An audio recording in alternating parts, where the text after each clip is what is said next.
So in a recent study I conducted with my collaborators, we were really interested in intelligibility, which in the field of second language research is usually defined quite specifically as how much of a speaker's message is actually understood by a listener. So typically with tasks like transcription rather than just impressions. And what motivated this study is that automatic speech recognition has really become ubiquitous. And at the same time, more and more learners are using tools like dictation systems to practice their pronunciation. But we still don't really know to what extent these automatic speech recognition systems reflect how humans actually understand accented speech. And that's particularly important now, especially with the rise of AI.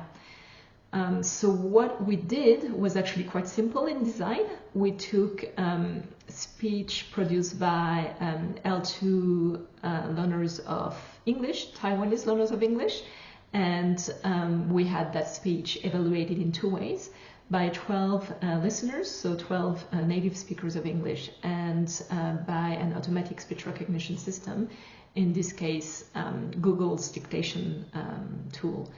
And both were essentially doing the same task, which was to transcribe what they heard, so we could directly compare intelligibility across the two, so human listeners and automatic speech recognition.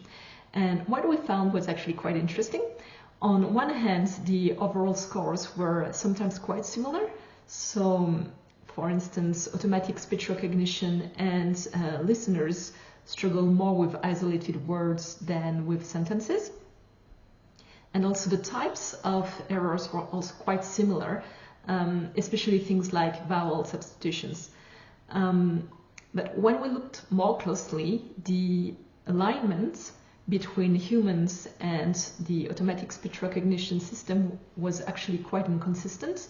It really depended on the speaker, on one of the four Taiwanese speakers, and on the type of speech, so sentences or isolated words. And what's really important though is that listeners don't actually agree with each other to begin with, so that's part of the bigger issue.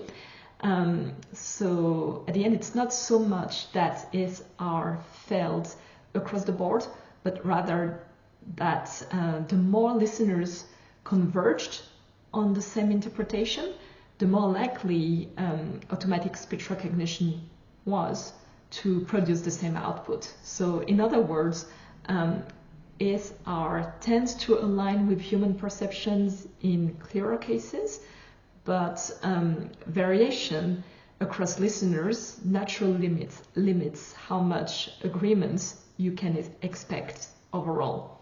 So the takeaway is that ASR has potential as a tool for pronunciation practice, but we cannot assume that it reflects human understanding in a straightforward way. And that's something we really need to keep investigating, especially as these technologies become more and more central to language learning, and especially now in the time of AI.